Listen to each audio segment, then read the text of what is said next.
Quero saudar a todos com a graça e a paz do nosso Senhor e Salvador Jesus Cristo, a quem seja a honra e a glória para sempre. Amém. Vamos abrir nossas Bíblias no Evangelho de João, no capítulo 17. Nós temos a oração sacerdotal de Cristo, como comumente é chamado esse texto. E nós estamos nos aproximando do final daquilo que é chamado discurso de despedida de Jesus, que começa no capítulo 13 e vai até o capítulo 17, que eu tenho exposto e pregado durante os momentos de ceia do Senhor. Nós vamos ler o capítulo 17, versículo 1 a 26, mas eu preferi dividir, considerando essa longa oração, eu preferi dividir em 3 partes essa exposição. Serão 3 pregações aqui em João 17. Mas vamos ler todo o texto para entendermos todo ele. Tendo Jesus falado estas coisas, levantou os olhos ao céu e disse: Pai, é chegada a hora. Glorifica a teu Filho, para que o Filho te glorifique a ti. Assim como lhe conferiste autoridade sobre toda a carne, assim como lhe conferiste autoridade sobre toda a carne, a fim de que ele conceda a vida eterna a todos os que lhe deste. E a vida eterna é esta, que te conheçam a ti, o único Deus verdadeiro, e a Jesus Cristo a quem enviaste. Eu te glorifiquei na terra, consumando a obra que me confiaste para fazer. E agora glorifica-me, ó Pai, contigo mesmo, com a glória que eu tive junto de ti antes que houvesse mundo. Manifestei o teu nome aos homens que me deste do mundo. Eram teus, tu nos confiastes, e eles têm guardado a tua palavra. Agora eles reconhecem que todas as coisas que me tens dado, provém de ti. Porque eu lhes tenho transmitido as palavras que me deste, e eles as receberam, e verdadeiramente conheceram que saí de ti, e creram que tu me enviaste. É por eles que eu rogo. Não rogo pelo mundo, mas por aqueles que me deste, porque são teus. Ora, todas as minhas coisas são tuas, e as tuas coisas são minhas, e neles eu sou glorificado. Já não estou no mundo, mas eles continuam no mundo, ao passo que eu vou para junto de ti, Pai Santo. Guarda-os em teu nome, que me deste, para que eles sejam um, assim como nós. Quando eu estava com eles, guardava-os no teu nome que me deste, e protegi-os, e nenhum deles se perdeu, exceto o filho da perdição, para que se cumprisse a Escritura. Mas agora vou para junto de ti, e isto falo no mundo, para que eles tenham o meu gozo completo em si mesmos. Eu lhes tenho dado a tua alegria, e o mundo os odiou, porque eles não são do mundo, como também eu não sou. Não peço que os tire do mundo, e sim que os guardes do mal. Eles não são do mundo, como também eu não sou. Santifica-os na verdade, a tua palavra é a verdade. Assim como tu me enviaste ao mundo, também eu os enviei ao mundo. E a favor deles eu me santifico a mim mesmo, para que eles também sejam santificados na verdade. Não rogo somente por estes, mas também por aqueles que vierem a crer em mim por intermédio da sua palavra, a fim de que todos sejam um, e como és tu, ó Pai, em mim e eu em ti, também que eles sejam um em nós, para que o mundo creia que tu me enviaste. Eu lhes tenho transmitido a glória que me tens dado, para que sejam um, como nós o somos. Eu neles e tu em mim, a fim de que sejam aperfeiçoados na unidade, para que o mundo conheça que tu me enviaste e os amaste, como também amaste a mim. Pai, a minha vontade é que onde eu estou, estejam também comigo os que me deste, para que vejam a minha glória que me conferiste, porque me amaste antes da fundação do mundo. Pai justo, o mundo não te conheceu, eu, porém, te conheci. E também estes compreenderam que tu me enviaste. Eu lhes fiz conhecer o teu nome, e ainda o farei conhecer, a fim de que o amor com que me amaste esteja neles, e eu neles esteja. Amém, a bendita palavra do Senhor. Vamos orar ao Senhor nesse momento, irmãos.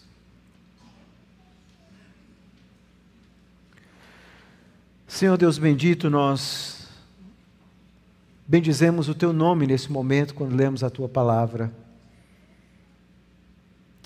Que oração maravilhosa proferida pelo nosso Salvador. E o mais maravilhoso é saber que Ele estava orando e pensando em nós.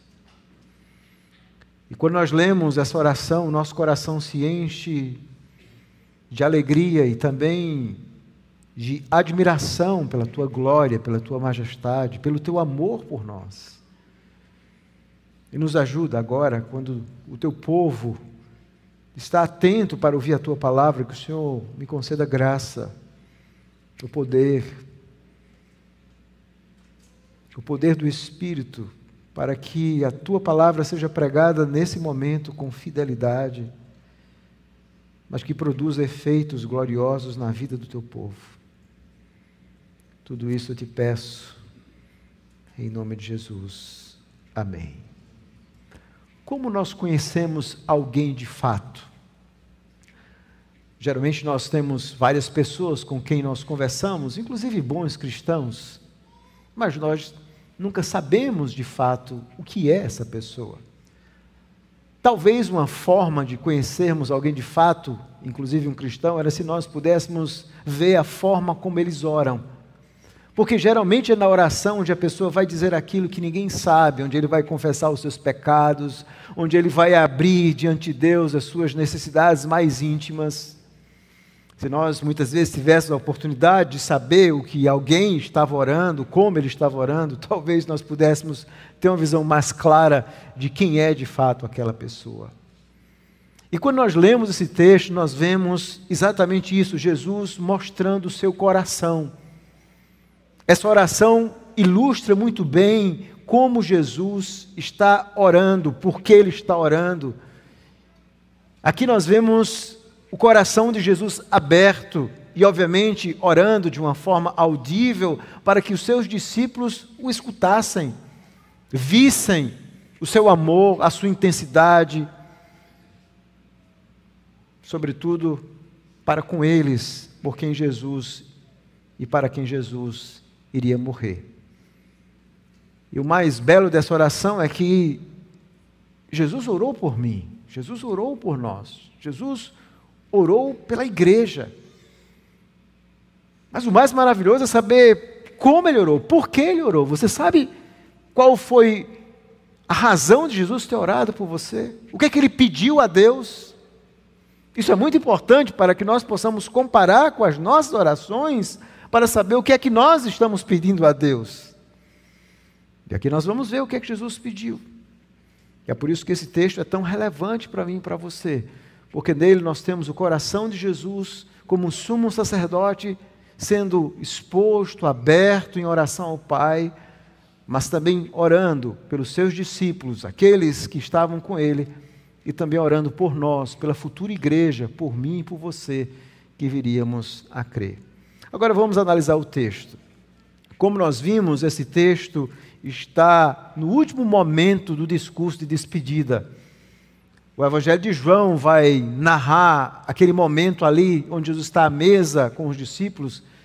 Os outros evangelhos narram de uma forma bastante curta, mas João vai usar vários capítulos, do capítulo 13 ao versículo 17, para narrar esse momento íntimo de comunhão, de estar à mesa com Jesus. E a primeira característica dessa longa sessão é uma técnica que João usa, que eu já expliquei algumas vezes, a inclúcio, que é colocar uma palavra no início e no final, para de alguma forma formar um bloco, uma associação. E você vai ver isso quando você lê o capítulo 13, versículo 1, quando João diz assim: ora, antes da festa da Páscoa, sabendo Jesus que era chegada a sua hora de passar deste mundo para o Pai, tendo amado os seus que estavam no mundo, amou-os até o fim. Observe essa frase: era chegada a sua hora. E João então percebe que naquele último momento Jesus vai mostrar o seu amor. Jesus amou-os até o fim. E se você agora for lá para o texto que nós lemos, João 17, é exatamente assim que começa.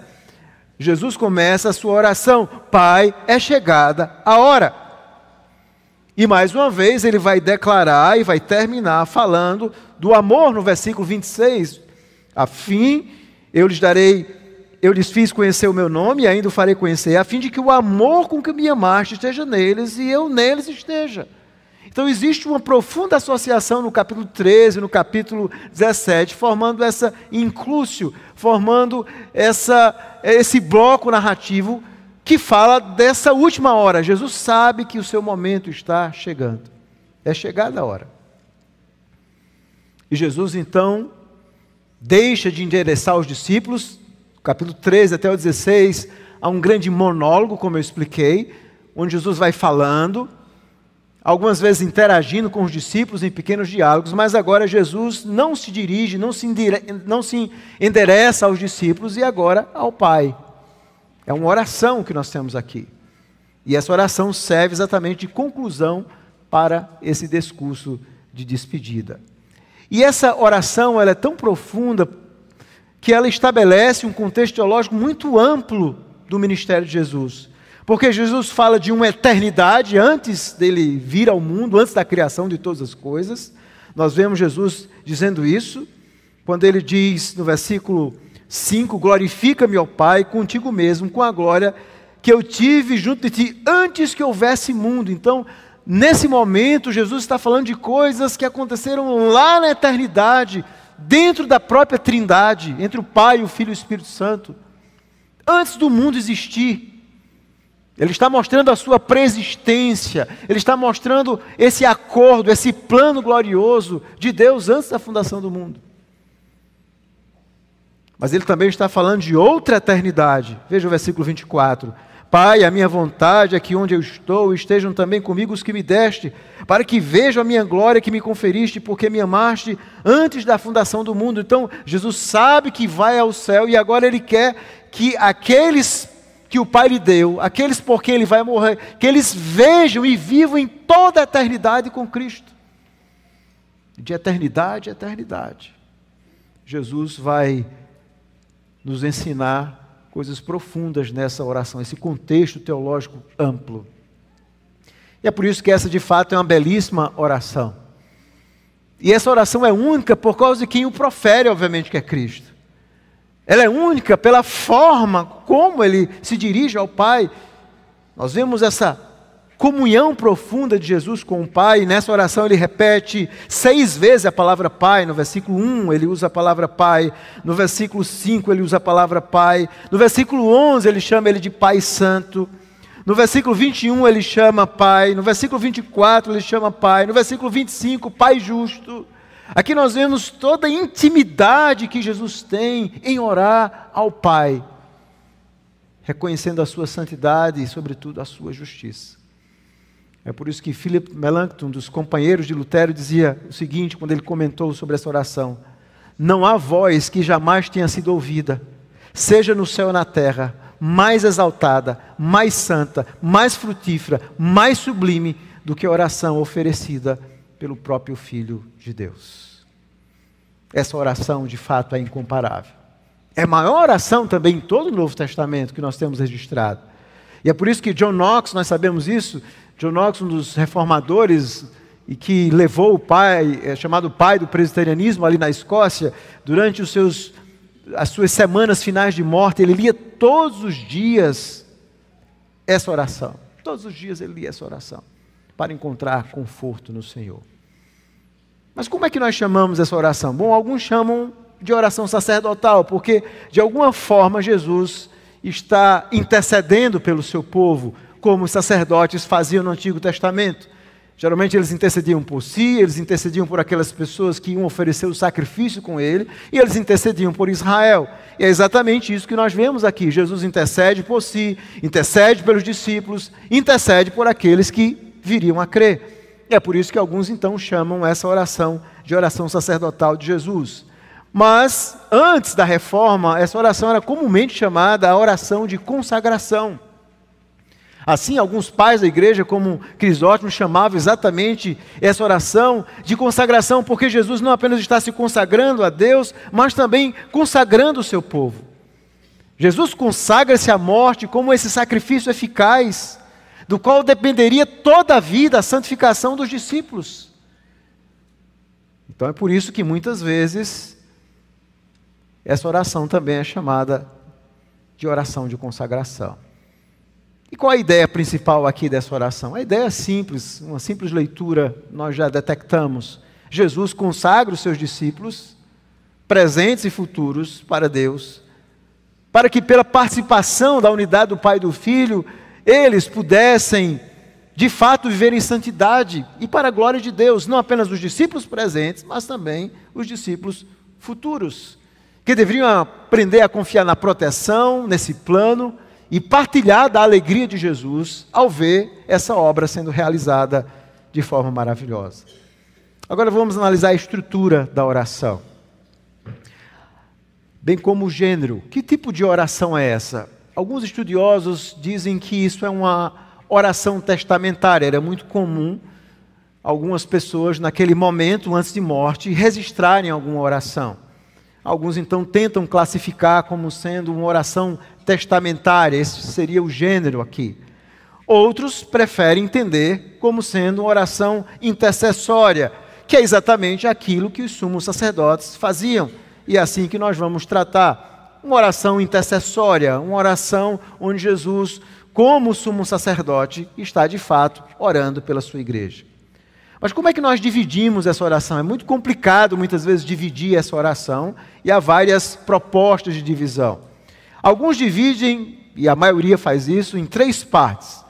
Primeiro, do versículo 1 a 5, onde Jesus se dirige a ele especificamente, ele ora por ele, do versículo 1 a 5.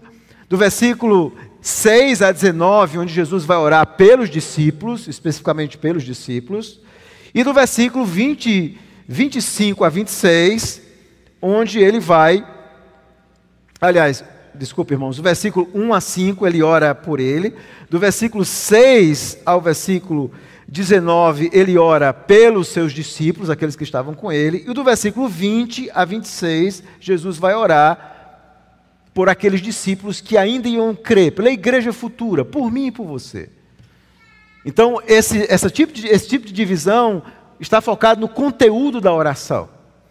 Jesus ora por si mesmo, pelos discípulos e pelos futuros discípulos, por aqueles que iriam crer. Essa é a divisão mais tradicional.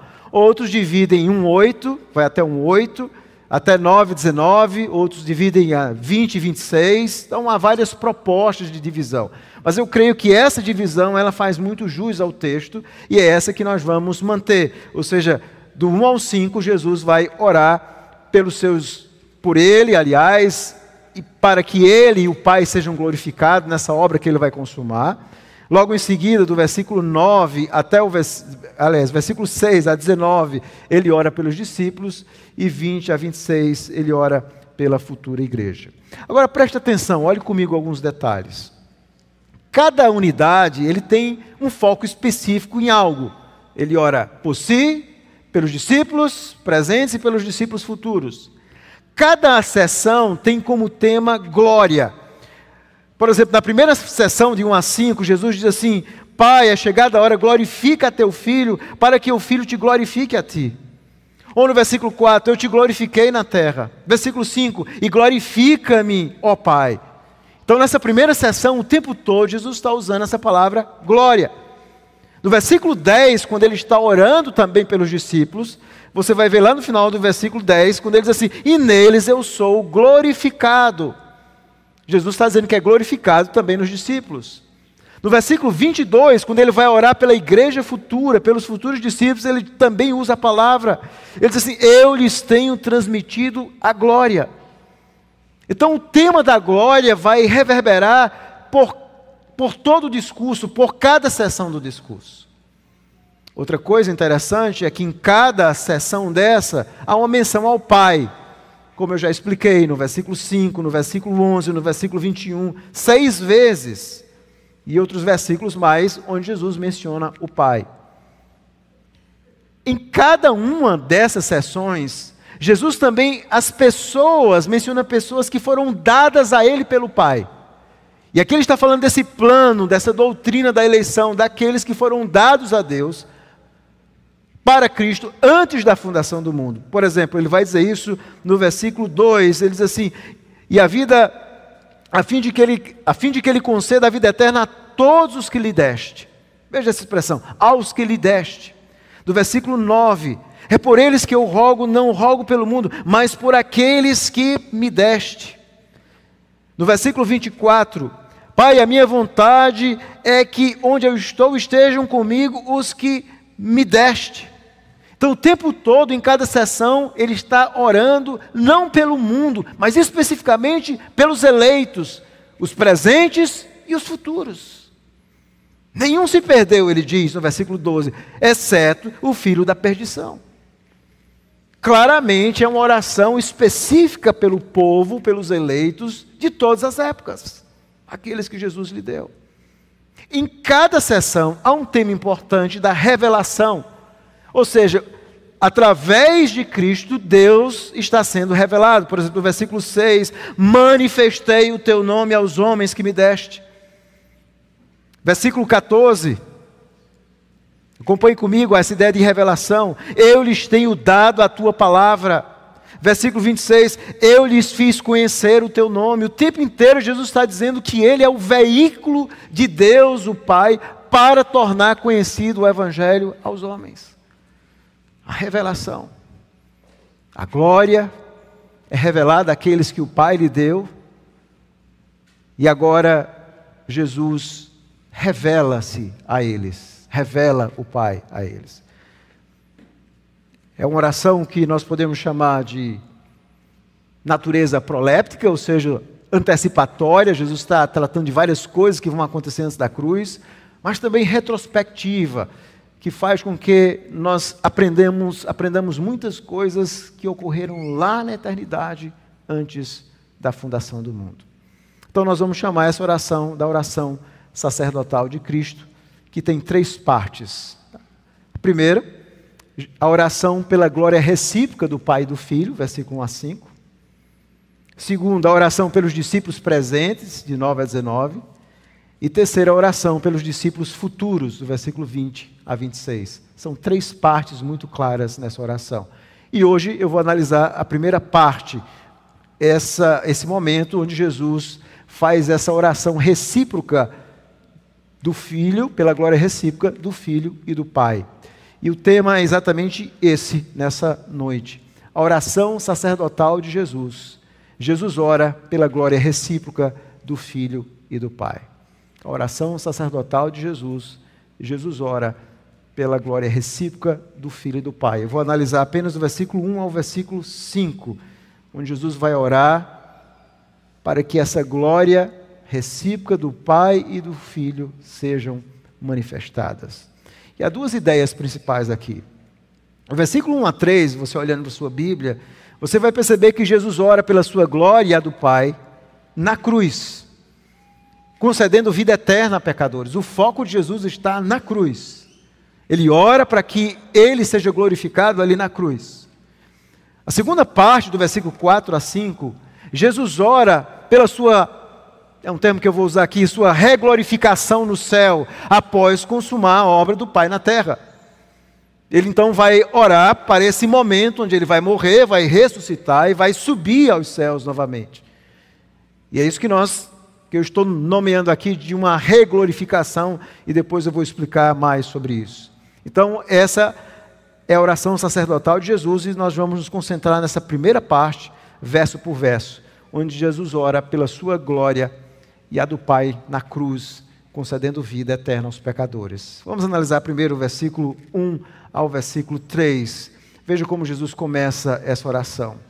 Tendo Jesus falado estas coisas, levantou os olhos ao céu e disse: essa era uma forma muito comum dos judeus orarem, não de olhos fechados como nós, mas sobretudo de olhos abertos, olhando para o céu, geralmente levantando as mãos. E Jesus então, quando acabou de falar e ensinar coisas muito profundas aos discípulos, por exemplo, ele tinha ensinado, no último versículo do capítulo 16, 33, ele diz assim: no mundo passais por aflições, mas tende bom ânimo, ou seja, tenham coragem, eu venci o mundo. Então, depois de trazer um conforto aos discípulos, ele agora vai orar ao Pai. E, obviamente, Jesus, muitas vezes, ele orar de forma secreta. Nós vamos ver isso muito nos evangelhos. Jesus se retirando para orar sozinho ao Pai. Mas aqui ele quis fazer algo diferente. Ele quis orar de uma forma audível para que os seus discípulos o escutassem. Ele queria que os discípulos ouvissem. E João então ouviu essa oração. E guiado, obviamente, pelo Espírito, registra essa oração maravilhosa, que é a oração mais longa de todo o Novo Testamento. Alguns chamam a oração aqui o Santo dos Santos das Escrituras Sagradas. É onde Jesus abre o seu coração direto ao Pai.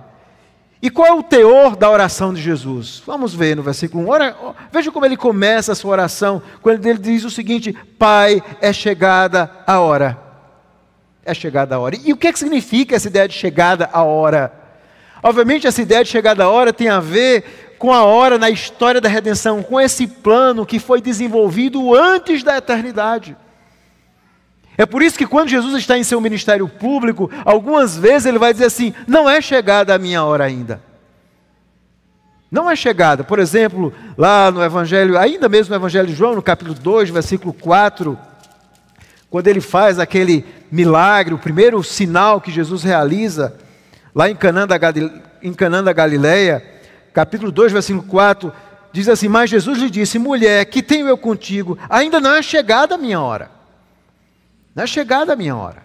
Ou no capítulo 6, capítulo 7, aliás, versículo 6, veja o que diz capítulo 7, versículo 6, quando Jesus disse-lhe, pois, o meu tempo ainda não chegou, mas o vosso sempre está presente. Então Jesus também diz: olha, não é chegada ainda a minha hora, está chegando. E obviamente tinha a ver com a sua morte, com a sua ressurreição. Não é chegada a minha hora. Gradativamente Jesus tem uma consciência total de tudo o que está acontecendo. Ele não está alheio ao plano do Pai. Ele sabe exatamente a hora certa. Ainda no Evangelho de João, no capítulo 12, acompanhe comigo, quando alguns gregos visitam Jesus, João 12, 20 a 23, diz assim: ora, entre os que subiram para adorar durante a festa, havia também alguns gregos. Estes, pois, se dirigiram a Filipe, que era de Betsaida da Galileia, e lhe rogaram: Senhor, queremos ver Jesus. Filipe foi dizê-lo a André, e André e Filipe o comunicaram a Jesus. Respondeu-lhe Jesus: é chegada a hora de ser glorificado o Filho do Homem. Então Jesus começa nesse momento a saber que é chegada a hora. Ele está indo para Jerusalém. E os outros evangelhos vão mostrar exatamente isso. O tempo inteiro Jesus está dizendo: a minha hora está chegando. É a hora da cruz. E é por isso que agora, voltando lá para João 17, Jesus começa orando, dizendo: Pai, chegou a hora. Chegou a hora. E essa hora era uma hora que havia sido planejada por Deus lá antes da fundação do mundo. Nos decretos de Deus, quando Deus diz: eu vou criar o mundo. Vou criar homens e mulheres, eles vão cair, da massa dos caídos vou escolher um povo, vou eleger um povo para mim, o meu filho vai vir morrer por esse povo, em um tempo certo o Espírito Santo há de salvá-los, e eu criarei uma nova humanidade, muito mais gloriosa do que essa primeira. Há um plano glorioso, que estava lá na eternidade, mas esse plano também é desvendado aos poucos na própria história da redenção. Nós nos lembramos que logo após o pecado de Adão e Eva, Deus promete em Gênesis 3,15 exatamente isso: o descendente da mulher que vai esmagar a cabeça da serpente. E Jesus sabe que essa hora está chegando. Ele precisa ter o seu calcanhar ferido. Todas aquelas profecias do Antigo Testamento falavam da morte do Messias, falavam do seu sofrimento, falavam da cruz. Eu imagino Jesus crescendo e lendo as Escrituras, deve ter sido emocionante. Ele lendo, por exemplo, Isaías 53, que falava do seu sofrimento, ele dizia: sou eu, essa é a minha hora, esse é o meu sofrimento. Ou Jesus vendo aqueles sacrifícios sendo prestados, aqueles animais sendo mortos, e ele sabia então que aquilo era apenas uma sombra do seu sacrifício. Ele sabe, tanto pelo Pai como pelas Escrituras, que a hora está chegada. A hora está chegando. É como um jogo de xadrez. Todas as peças agora estão posicionadas. Judas já sai para traí-lo. Capítulo 13 nós vemos isso. Tudo está sendo planejado. Os jogadores estão posicionados e Jesus diz: é a hora. É a hora da cruz. E ele sabe que ele veio por isso. E o que é que ele ora ao Pai? Veja o que ele ora. A primeira petição é: glorifica a teu filho para que o filho te glorifique a ti. Essa é uma oração maravilhosa, não é? Porque é uma oração que nenhum de nós pode orar. Ninguém pode orar para que nós sejamos glorificados. Até porque Isaías 48:11 diz que Deus não divide a sua glória com ninguém. Deus diz: eu não divido a minha glória com ninguém. Isso aqui mostra que só alguém que é divino poderia orar dessa forma. Jesus não ora, não nesse momento, para que o Pai o livre da cruz. Jesus não ora por mais poder, Ele ora para que, de fato, o nome dEle fosse glorificado. Jesus, obviamente, já tinha glória eterna. Ele já era Deus, homem que se fez carne. Ele já tinha revelado essa glória através dos sinais gloriosos que Ele havia realizado. Mas agora era chegada a hora do Filho de Deus ser glorificado na cruz. Era chegada a hora. E o que é que significa glória? Bom, a palavra glória, no hebraico, kabod, tinha a ideia de peso. Quando a presença de Deus se manifestava, existia a ideia de um peso, de um impacto. Deus é invisível, mas a glória dele impacta de forma sensitiva e algumas vezes visível os seus filhos ou todas as criaturas. Como, por exemplo, Salmo 19 diz que os céus proclamam a glória de Deus. Todo o universo mostra a glória de Deus. Então, a glória de Deus é a expressão ou manifestação externa do seu ser. É por isso que essa palavra na língua grega significa a ideia de radiância. É a manifestação externa do ser de Deus, dos seus atributos, das suas perfeições invisíveis. Então, o ser de Deus é um ser cheio de amor, bondade, justiça, fidelidade, ira, indignação, misericórdia. Deus é um ser completo nele mesmo. E ali a cruz do Calvário vai mostrar isso. É chegada a hora. O Filho vai ser glorificado. Porque o Pai vai mostrar que Ele é o único caminho que pode levar a Deus. É o único que pode satisfazer a justiça de Deus. É o único que poderia pagar o preço do pecado de Adão, que todos nós herdamos. É hora do Filho ser glorificado. A cruz. O Filho e o Pai seriam glorificados ali na cruz, porque a cruz revelaria a natureza de Deus em sua justiça e o seu amor. Se você quer compreender quão santo Deus é, quão justo Deus é, você precisa olhar para a cruz do Calvário. Quando um pecador, ele olha para a cruz do Calvário e vê Deus sacrificando o seu próprio filho, matando o seu próprio filho, tornando o pecado em seu lugar, você compreende quão santo e quão puro Deus é, e quão terríveis são os nossos pecados aos olhos de Deus. Ali na cruz do Calvário você vai ver a ira de Deus, o horror de Deus, como Ele odeia o pecado. Ali você vê de forma clara. A cruz é como se fosse aquele holofote que mostra ali alguns atributos de Deus, a sua ira, a sua justiça, mas também o seu amor, a sua graça, a sua misericórdia, em Deus enviar Jesus para morrer por nós. A cruz mostra o amor sublime de Deus, dando o seu Filho por nós. E é por isso que Jesus está dizendo: Pai, glorifica o teu Filho, porque na cruz a glória de Deus, a majestade de Deus, os atributos de Deus, tudo que Deus é visto. É por isso que João diz, no capítulo 1, versículo 18, que ninguém jamais viu a Deus, mas o Deus unigênito, que está no seio do Pai, é quem o revelou. Jesus é a explicação de Deus. E a cruz é exatamente isso. É a hermenêutica gloriosa de Deus, mostrando quem Deus é. E Jesus está dizendo: glorifica teu filho ali na cruz. A cruz seria o diagrama do amor do Pai e do Filho. E o nosso conhecimento desse amor seria impossível sem a cruz. E é por isso que Jesus está orando. Seria impossível nós conhecermos a Deus de forma plena sem a cruz.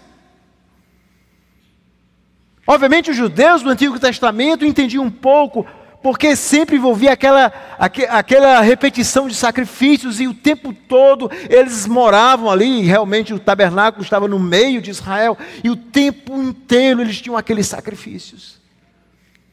Aquele cheiro de fumaça que cobria dia e noite, e aquela fumaça lembrava exatamente isso: vocês são pecadores, ninguém pode chegar à presença de Deus sem que um substituto pague o seu pecado, sangue precisa ser derramado para pagar a justiça de Deus. Dia e noite, eles sabiam disso, eles sabiam que Deus era justo, eles sabiam que era necessário sangue derramado. Mas o que Deus está mostrando é que era preciso um sacrifício perfeito, porque só Deus pode satisfazer a justiça que Deus requer. E é por isso que o próprio Filho vem morrer na cruz do Calvário.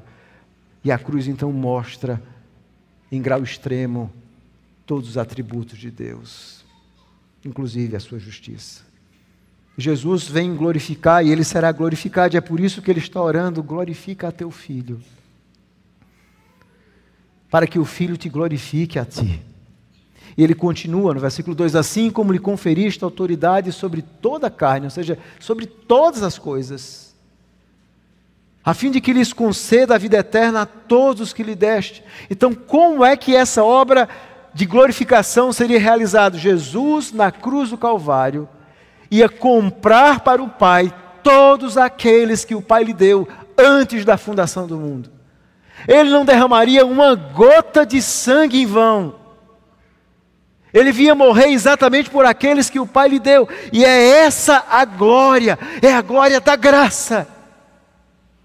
Deus escolheu pecadores que nunca pensaram nele. Pecadores que nasceram e não pensariam em Deus. Mas Ele agora está dizendo: o Senhor me deu autoridade sobre toda a carne. Obviamente a autoridade de Jesus é sobre todo, mas o grande propósito dele é conceder vida eterna aos que lhe deste. Você percebe essa distinção? Jesus tem autoridade sobre todas as coisas, sobre todas as pessoas, mas o foco da sua obra são aqueles que o Pai lhe deu. Ele veio por eles. Ele veio então conceder a vida a esses que o Pai lhe deu, antes da fundação do mundo. E aqui ele está falando daquilo que nós muitas vezes chamamos em teologia dessa aliança da redenção entre o Pai, o Filho e o Espírito Santo, onde a segunda pessoa da Trindade é aquela que é escolhida para vir dar vida pelos eleitos de Deus, para morrer por eles. E é isso que Jesus está fazendo aqui. Ele vem conceder vida eterna. E o que é a vida eterna? Jesus vai explicar logo em seguida. E a vida eterna é esta: que te conheçam a ti, o único Deus verdadeiro, e a Jesus Cristo, a quem enviaste.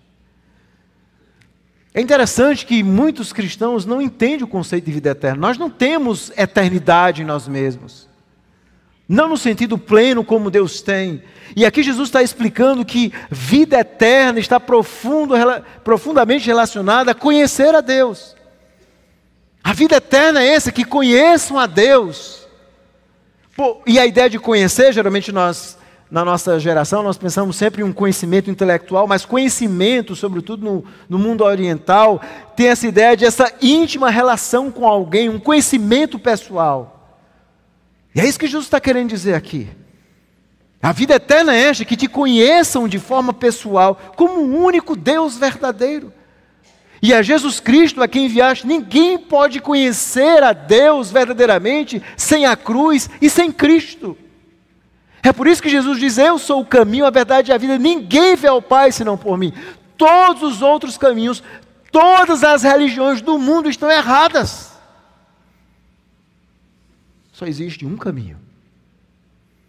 Só existe um Deus verdadeiro. E ele só pode ser conhecido através de Cristo, a quem o Pai enviou. E a vida eterna é esta, é você conhecer a Deus e experimentar essa vida. E ao morrer você sabe que você estará com Cristo em outra vida. Porque esse conhecimento de Deus é um conhecimento tão íntimo e profundo que nada vai separar você do amor de Deus, como Paulo diz que está em Cristo. Jesus está orando. Ele está recontando a obra gloriosa aqui que ele veio realizar, de conceder vida eterna. Por que que Jesus veio a esse mundo? Ele está dizendo, eu vim trazer vida eterna àqueles que o Senhor me deu. Eu vim fazer com que eles te conheçam a ti como o único Deus verdadeiro. Eu vim fazer com que eles me conhecessem, Jesus, aquele a quem tu enviastes. Essa é a grande missão de Jesus. Nessa oração, ele está mostrando o seu grande propósito. O grande propósito da vinda de Jesus não foi ser lembrado pelos homens, não foi ser um fundador de mais uma religião, não foi ser um fundador de uma corrente nova de pensamento, não. Ele veio revelar o Deus verdadeiro. O Deus verdadeiro que ninguém conhece, a não ser aqueles que creem em Jesus Cristo. E aqueles então que conhecem esse Deus verdadeiro, têm íntima comunhão com Ele, e experimentam a vida eterna. Que promessa gloriosa! Uma vida eterna ao lado de Deus. Diferente de uma condenação eterna para aqueles que não creem em Jesus. E Ele está orando por isso. Esse é o foco. Conhecer o Deus verdadeiro. Essa é a essência da própria vida, vocês sabiam disso? A essência, o grande propósito da vida é conhecer a Deus, só existe um. E é exatamente isso que diz a primeira pergunta do nosso catecismo maior: qual o fim principal do homem? Por que nós fomos criados? Qual é a resposta? Qual o fim principal do homem? Quem lembra? Glorificar a Deus e gozá-lo para sempre. Esse é o fim. Nós fomos criados para glorificar a Deus, para conhecer a Deus. O pecado faz com que nós nascemos completamente cegos, alheios a Deus. É assim que nós nascemos, sem o conhecimento do verdadeiro Deus. Mas agora, finalmente, nós temos esse conhecimento. No versículo 4 e 5, agora, Jesus ora pela sua reglorificação no céu, após consumar a obra do Pai na terra.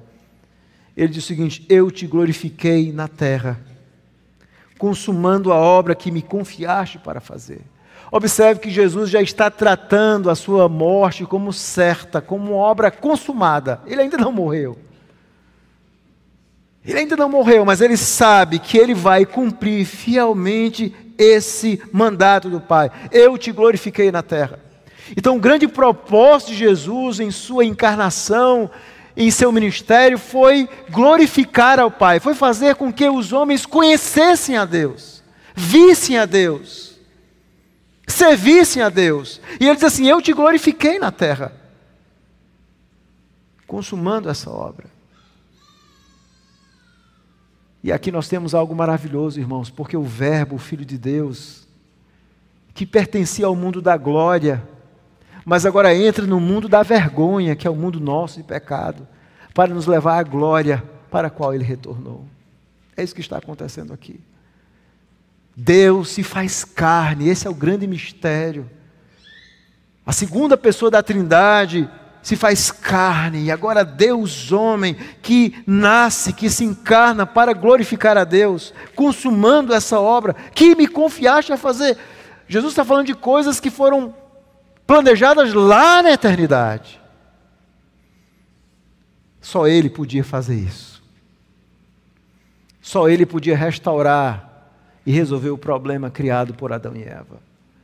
Só Deus pode satisfazer a justiça de Deus. Só Deus poderia oferecer um sacrifício cujo valor fosse eterno.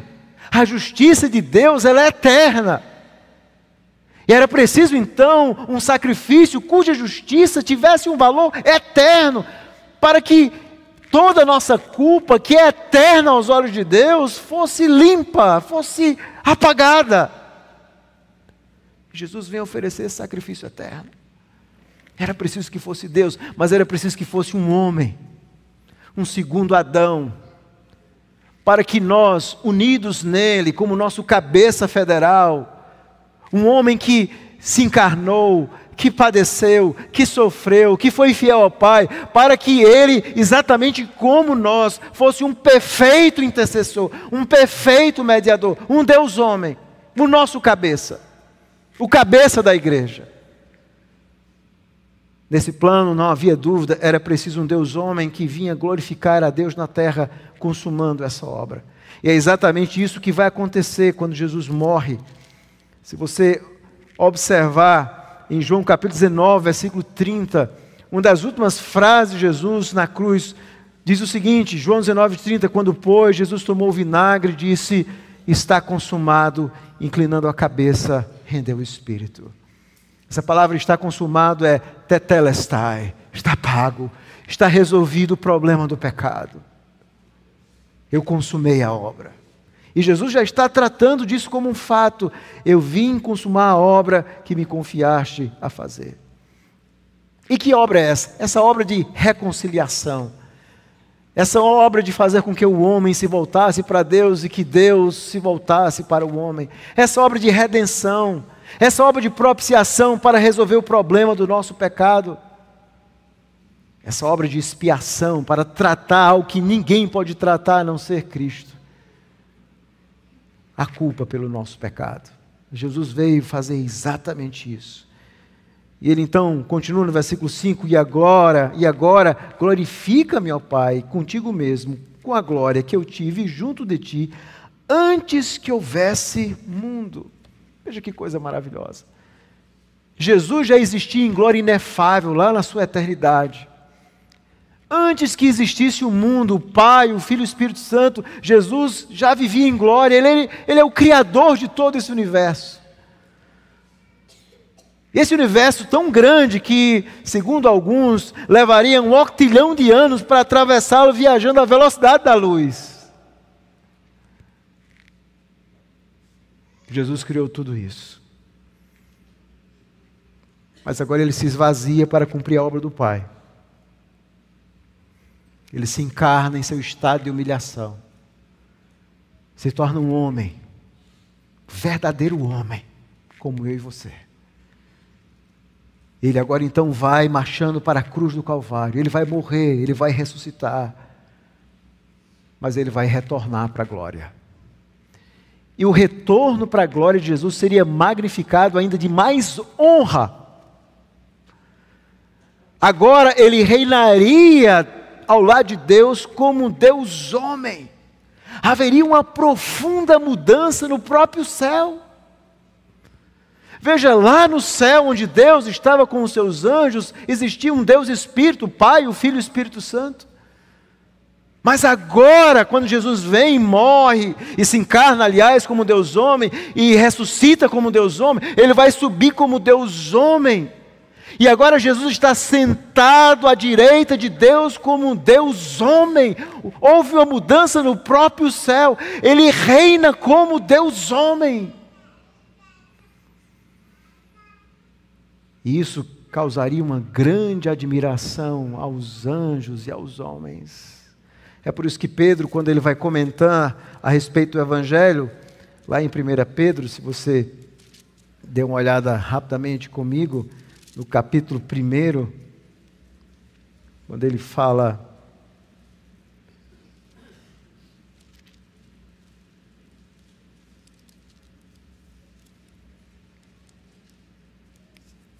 a partir do versículo 10, quando ele diz assim, foi a respeito desta salvação que os profetas indagaram e inquiriram, os quais profetizaram acerca da graça a vós outros destinada, investigando atentamente qual ocasião ou quais as circunstâncias oportunas indicadas pelo Espírito de Cristo que neles estava, ao dar de antemão testemunho sobre os sofrimentos referentes a Cristo e sobre as glórias que o seguiriam.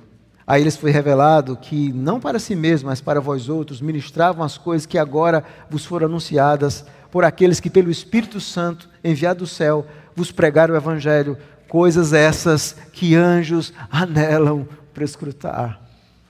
A ideia de anelar para escrutar, literalmente, a palavra grega é você olhar para baixo, em um sentido de admiração. Até mesmo os anjos percebem a glória do amor de Deus, do Evangelho. Deus envia o seu Filho para morrer por pecadores, esses anjos que nunca pecaram. Existem milhões de anjos que estão adorando a Deus e nunca pecaram, e agora eles veem Deus se fazer carne, o seu Criador se tornar, ainda que por um tempo, posicionalmente inferior a eles, no seu estado de humilhação, obviamente.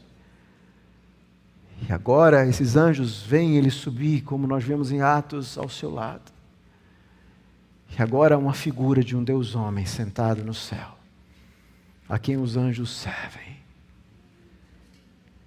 É essa reglorificação que Jesus está falando aqui.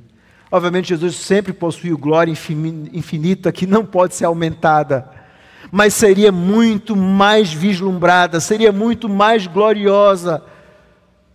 Agora, Jesus está exatamente orando por isso aqui nessa oração, quando Ele está dizendo isso, e agora, glorifica-me, ó Pai, com a glória que eu tive junto de Ti antes que houvesse o mundo. Ele tinha glória, mas agora a glória dele seria muito maior, muito mais intensa. Agora todos iam vislumbrar o amor de Deus por nós. E nessa reglorificação, como Deus homem sentado à direita dos céus, Ele diz: eu vou preparar um lugar para vocês. E lá, no capítulo 17, versículo 24, é um momento bonito da oração, quando Jesus diz: Pai, a minha vontade é que onde eu estou estejam também comigo os que me deste, para que vejam a glória que me conferistes. Ele diz: Pai, eu quero que o meu povo, os meus discípulos, aqueles que ainda vão crer, que eles um dia estejam comigo, e eles me vejam. Eles vejam a minha glória como Deus homem, sentado à direita de Deus, vivendo em um mundo perfeito, sem dor, sem pecado. Obviamente isso vai ocorrer na segunda vinda de Cristo. E Ele diz: eu quero que eles vejam, eu quero que eles estejam comigo, para que contemplem a minha glória. Isso é maravilhoso, irmãos, saber esse desejo de Cristo, de estar perto de pecadores, não apenas salvar pecadores. Ele nos amou antes da fundação do mundo, nos amou na cruz, e nos ama agora, e nos amará muito mais, de forma muito mais vívida para nós na eternidade. Você compreende isso? A profundidade dessa oração. Nós conhecemos, irmãos, apenas um mundo de pecado. Nós somos como peixe que conhece apenas a água. E Jesus está falando de realidades tão profundas, de novo céu e nova terra, que nós apenas almejamos, porque tudo que nós conhecemos é esse mundo marcado pelo pecado. Como será gloriosa essa eternidade. E há uma ilustração que eu gosto muito, contado pelo Sinclair Ferguson, que ilustra muito bem o ponto daquilo que eu falei até agora. Essa é uma pequena história que ele conta, chamado O Estrangeiro na Terra da Fumaça. E essa história fala que um estrangeiro morou a vida inteira nas terras altas. Lá havia rios de águas cristalinas, as árvores, as matas eram perfeitas, o ar da montanha era puro, sem contaminação alguma. Lá nunca ninguém havia morrido nessas terras altas. No entanto, o pai do estrangeiro lhe contou, e lhe falou de uma terra distante, onde o ar era poluído e as pessoas morriam muito jovens.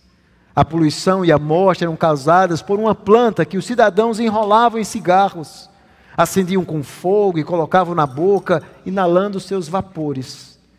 Elas não sabiam que fazer isso era tóxico.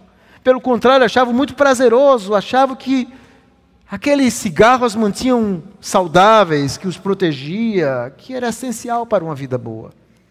O parlamento do país nunca emitiu uma lei sobre isso, mas todos achavam inaceitável que um cidadão não fumasse. A essa altura, eles estavam tão viciados em fumar a planta, que não conseguiam mais sentir o cheiro que ela deixava em seu corpo, cabelo e roupas. Eles pensavam que o efeito dela na pele e nos olhos os tornava mais atraentes. O estrangeiro e seu pai sentiam pena dessa terra. E eles então decidiram que o estrangeiro lhes faria uma visita, instruiria o povo e se oferecia para limpar a terra de toda essa poluição, fazendo com eles um tratado para garantir um ar puro, boa saúde e uma vida sem fim. Assim, o estrangeiro veio, enviado pelo seu pai, para a terra da fumaça. Os cidadãos viam que o estrangeiro nunca fumava. Isso os fez sentir-se desconfortáveis. Ele começou a lhes falar sobre uma terra onde ninguém fumava, onde o ar era fresco, os rios eram cristalinos, todos eram saudáveis. Contou que nesse reino ninguém nunca morria.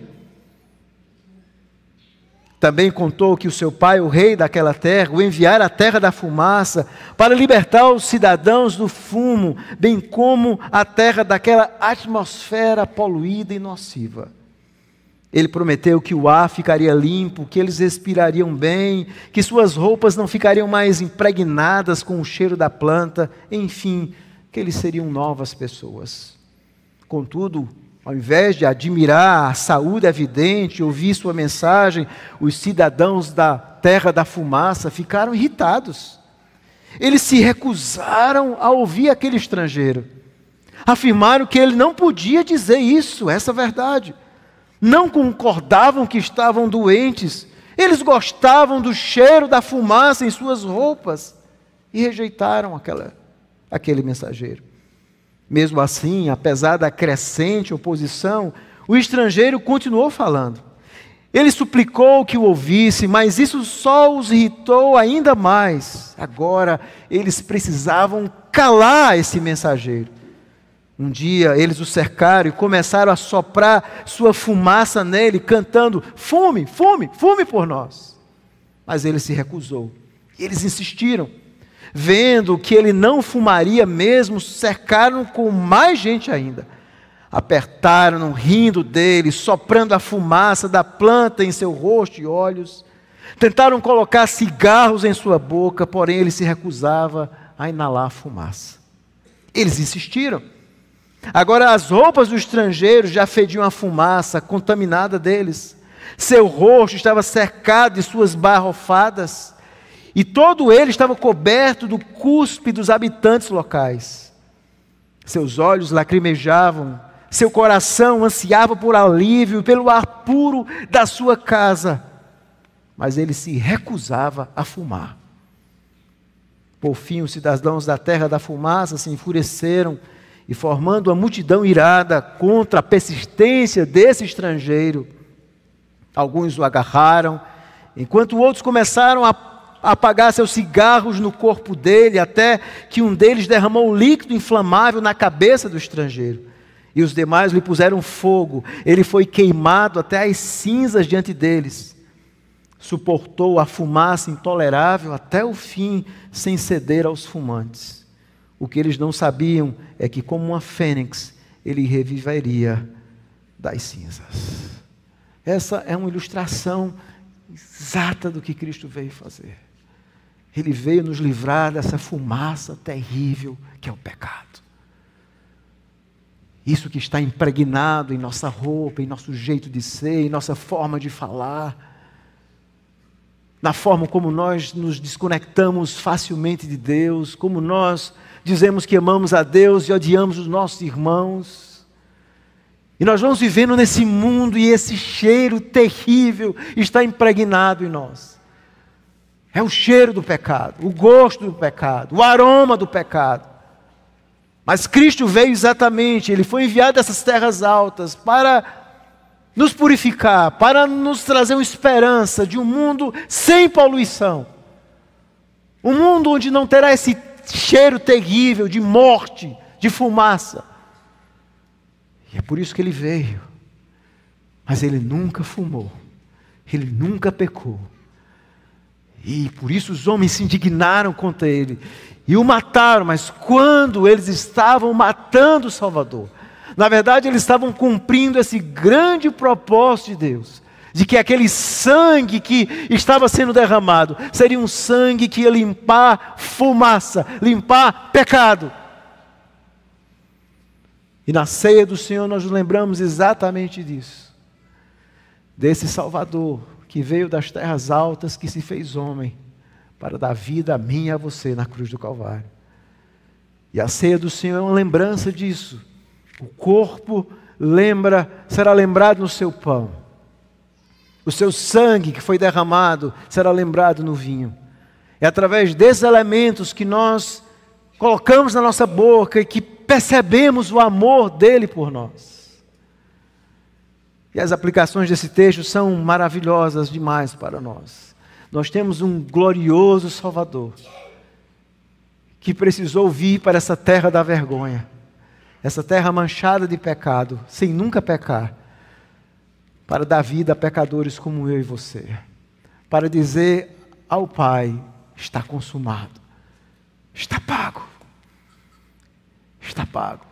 Geralmente essa palavra tetelestai era usada muito no período romano, geralmente quando você tinha aqueles homens que eram presos e eles estavam na prisão. Era muito comum muitas vezes ter uma descrição de tudo que ele havia feito, uma sentença. Algumas vezes eles até colocavam nas portas a sentença daquele homem. E quando ele então cumpria todos os requisitos da sua pena, existia um carimbo que dizia exatamente isso na língua grega: tetelestai, está pago, está livre, você pode sair. É isso que Jesus diz lá na cruz do Calvário. Está consumado, está pago. Vocês agora podem sair da terra da fumaça. Vocês podem viver nela sem sentir o cheiro do pecado, sem ter as roupas de vocês infestadas por ele. Vocês agora podem servir a um Salvador glorioso e santo, e podem conhecer esse Deus glorioso e dedicarem suas vidas para o resto da história de vocês aqui nessa terra, para glorificar esse Salvador. Vamos viver dessa forma, irmãos, em santidade e em gratidão por esse glorioso Salvador que veio glorificar o Pai na terra, que veio nos conceder a vida eterna. E a pergunta é: você de fato já creu em Jesus Cristo? Ele é a sua única esperança na vida e na morte? Você já experimentou de fato essa esperança de vida eterna? Você conhece a Deus verdadeiro? Você crê em Jesus Cristo como o único caminho, como única forma de você chegar até Deus? Ou você confia em si mesmo? Veja, se você confiar em si mesmo, na sua justiça, você está perdido. Não há nenhuma esperança. Mas nessa noite, a minha oração é que você receba Jesus como seu único e suficiente Senhor e Salvador. E aí você vai experimentar da comunhão, da companhia de Jesus Cristo, desse glorioso Salvador. E aí você vai ter vida eterna. E aí você vai, aos poucos em sua caminhada, tirando esse cheiro de fumaça que Deus vai fazendo em nós nessa caminhada cristã, até nos dar roupas completamente limpas quando Jesus voltar na eternidade. E se você já é um cristão, viva como um de fato, em gratidão e em santidade, na presença do Senhor.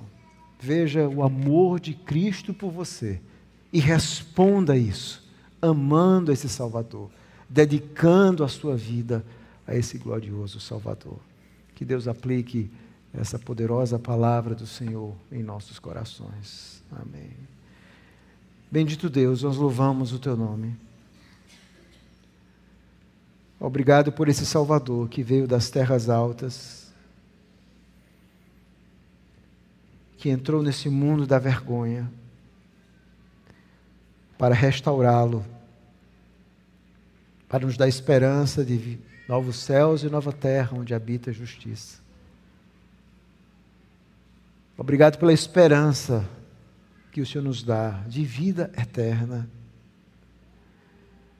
Obrigado por essa esperança de comunhão eterna com o Deus vivo e verdadeiro. E a nossa oração nessa noite, ó Pai, é que o Senhor nos faça compreender a intensidade desse amor por nós, sobretudo quando vamos participar da ceia do Senhor. Nela nós nos lembramos de como a cruz, que parecia ser algo cruento, e de fato era a coisa mais terrível que podia existir. Um justo morrer, sem nunca ter pecado. Mas também era a coisa mais gloriosa, porque esse justo estava morrendo em lugar de injustos como nós, para nos resgatar, para nos libertar do pecado, para nos trazer vida eterna e um conhecimento verdadeiro de Ti, ó Pai.